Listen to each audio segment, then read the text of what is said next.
Дома shop save record supernative хүүхдүүдийг бий болгосон.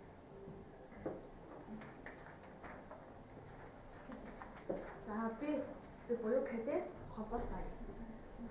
Кадет нь 24 цагт үргэлжлэнэ.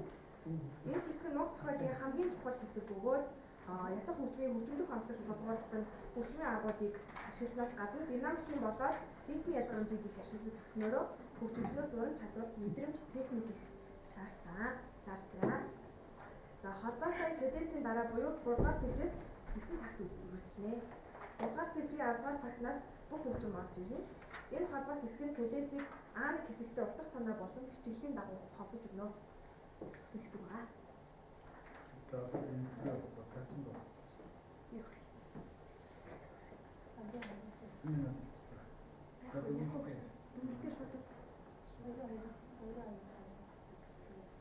Хоёр налгасаа дуу.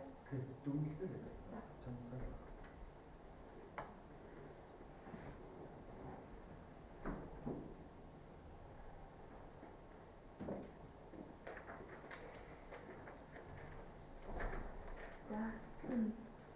Наранбаатарын өдөр хөгжмийн сургалт хөгжүүлсэнд онцгой үүрэг гүйцэтгэсэн бөгөөд соёл эрдэнэ чөлөө байгуулснаар орчин цагийн рок поп урлагийн үндсийг суурилж тавьжээ.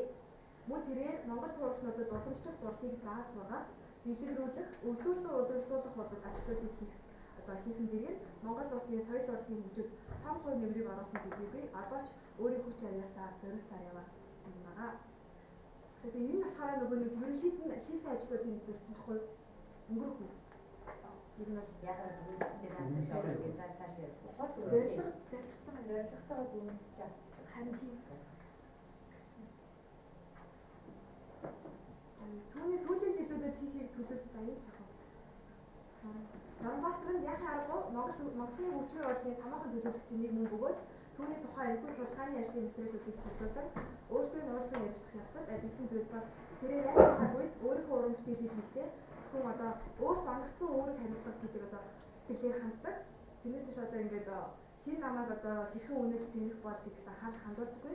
Өөр хүнийхээ үед одоо хитрхи даруу нөгөө талаасаа бас хариуцлагагүй гэж болохоор санагдсан. Учир нь түүнд одоо хэдийн хэмжээний бүтээлүүд хэдэн онд зохиогдсон тоо баримт байхгүй. Мөн бүтээлүүдийнх нь нот ихэнх нь өөрт нь хадгалагдсан үлдээгүй нь бас одоо маш харамсалтай санагдсан судалгааны хэсэг. Гэсэн хэдий ч өөртөө ярилцсан тодорхой мэдээлэл баримтыг цуглуулж энэхүү судалгаанд хасарган сургалт судалгааны хэрэгтэнд оруулж байгаа нь асуух хэрэгтэй. Баярлалаа. Өглөө хүрсэн үед ануударын хүчрээ ажлын удирдах жишээ санагдав. За ануудаар би Наранбаатарын ятах хөгжим зориулсан уран бүтээлийг ерөнхийд нь аваад за түүний ятах хөгжмийн хөгжил болоод Монголын хөгжмийн соёлд оруулсан хувь нэмрүүдийг одоо олон талаас нь харуулж байсан.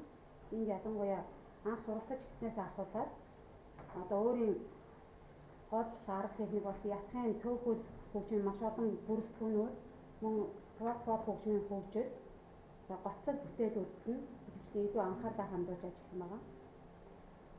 За ануудаар бичвэрийн ажиллаа хийж ажиллахдаа эцэг санаачлаа онцолж өөрийн сурч мэргэжилтэд ахиж дэвшээгээр мэдэж одоо Наранбаатарын Улаанбаатар хотод ирэхдээ хэд хэдэн удаа бичлэн уулзаж ярилцах авч байсан. За энэхүү бичвэрийн ажиллагаа ануудаар одоо гол ямар санааг дэвшүүлсэн бэ гэхээр Наранбаатар нь үндэсний хөгжмөө байнга сурталчилсан дэлгэрүүлж эзэмшсэн мэргэжлээ нэр төртөө авч яваа. Мөн ардын дуу хөгжмөө орчин цагийн одоо орчин үеийн урлагтай хүл нийлүүлэлт авч явах, хойч үедээ өвлүүлэх чухал гарцыг харж түүнийг хэрэгжүүлж чадсан. За Монголын рок поп хөгжимд одоо хөгжимд илэрхэд чухал ач холбогдолтой оролцсон. Ятах хөгжмийн одоо ятагчны зүгээс олон янзын одоо орчин үеийн хэм маягуудад хамтран хөгжимд арга техникүүдийг гаргасан. За мөн ганц Монгол улс төдийгүй хил заалгааныг туурхсан улсуудын хөгжимд өөрийн гэсэн орон зайгаа одоо олж авч чадсан. За одоо ч энэ ажлаа өргөжлүүлсээр байгаа эдгээр зүйлсүүдийг эдгээр ажлуудаараа харуулахыг оролцсон. Түрүүн ярьж үлдээгөө 2-2-т нь болохоор түүний нөгөө 2-3 хошил 3-4 гэх бүтээлүүдийн хооронд нь ихэвчлэн ямархуу арга барилаар бичдэг нь ерөнхийдөө харьцуулж судалсан байна. За тэр хэсгээ ярьж чадсангүй. За ингээ ануударын бичвэрийн ажил нь зорилготой хүрсэн гэж удирдах төвшин зүгээс одоо хангалттай үнэлгээг өгнө үү гэж комиссын гишүүдээс хэлж байна.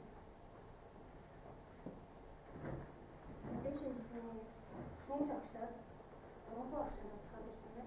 За Монгол Улсын консерваторийн дөрвийн курсын оюутан би анууд арийн би Наранбаатарын ятгах хөгжил зориулсан зарим уран бүтээлийн судалгаа хийдэг бичвэрийн ажлыг шүүмж агшиж санагдаа.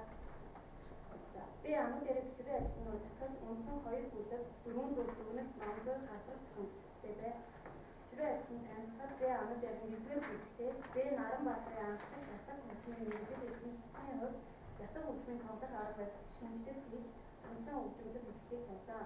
Мөн анхны рок попын хамтлаг эцэг гэж нэрлэгдэх соёл эрдэнэ шуургад байгуулж Монголын урлагт тэсний жишээ рок поп хэмээх хөгжмийн эхлэл тавьсан тухай оруулсан цааш хатаад явуулсан. Өмнө бичвэрийн ажлын хүрээнд би Наранбаатарын уран бүтээлийн талаар хөндлөж дэлгэрэнгүй мэдээлэл байхгүй байсан. За 2 дугаар бүлэгт би Наранбаатарын бүх торгон дээд ятгах хөгжмөд зориулсан бүтээсэн дот бөгөөд оромжтой тайлбар хийсэн. Би Наранбаатарын ятгах хөгжмийн бүтээлүүд тоглоомчийн дүрд ажигласан тоглох арга барилын тухайд өөрийн санд илэрхийлсэн оромжтой байсан. Оюутан би анууд арийн бичвэрийн ажлын өмнөдтэй докторт дараалтай үндсэн сэдвүүдэд төвлөрч чадсан сайн ажил болсон гэж шүүмжлэх зуршийн дүгнэлтэд үзэж байна. Гэвч анхаарах нэг зүйл байгаа нь дүгнэлт хийсийг довч тодорхой болох шаардлагатай учир нь дүгнэлт хийх томцол дүгнэлт болж чадаагүй байна гэж байна. За.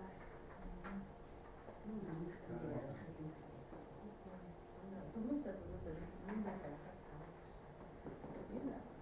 Энэ сэтгэсэн байдлаар нэг юм хүмүүсийн давтааны ажил зэрэг сухас бодогдсон юм. Сухас юм.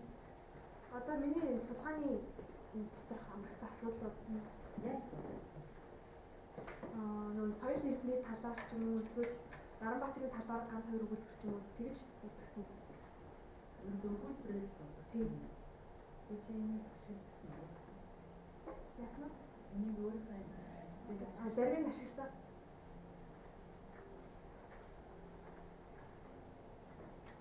яг одоо судалгааны ажил чи хэрэг болохгүй тийм сухас бодогдсон юм уу?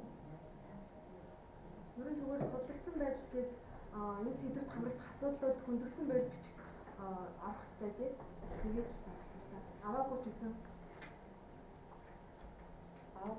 дотроос нь аваагүй байсан ч гэсэн энэ миний дотор бодогдсон одоо асуудал нь бас өөр хүний бичиж байх юм бол оруулах хэрэгтэй байх гэж бодоод тэгээд судлагдсан байдлаа хасрах хэрэгтэй юм байна. Энэ дүгнэлтийг өөрчилж бичих хэрэгтэй. Ямар шагуулгаар үүсэж байгаа юм. Тэр нөгөө нэг Гэхдээ чи энийг бичсэн юмаа дүгнэлт байхгүй юу? би нөгөө нэг юу байсан бэ? Зорилгоо уншаад тэгээд дүгнэлт нь одоо нийцэж явах хэрэгтэй шүү дээ.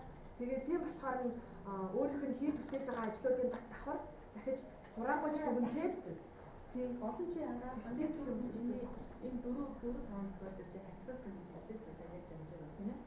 Тийм. Энийг чинь дүгнэлт байна. харьцуулсан биш нөгөө нэг юу ижил ерөнхийд нь өөрийн бичиглэл одоо яаж бичлэх талаар их бүтээлд нь ажиглагддаг онцлогуудын Энэ наачилж бүгд гарч ирсэн юм шүү дээ. Одоо наачилж байна. Ингээд аваад хамгаалаад байгаа юм уу?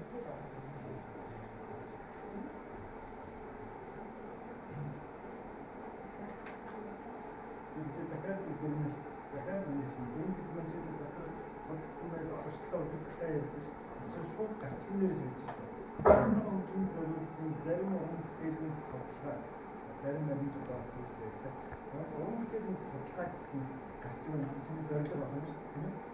Тэгээд дүгнэлтээр уран бүтээлийн судалгаа гэсэн судалгааны талаас судалгаа хийсэн шүү дээ. Багт үзэж.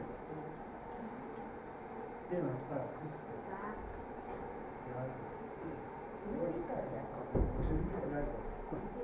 Ерөнхийдөө зааш үү? Нарийн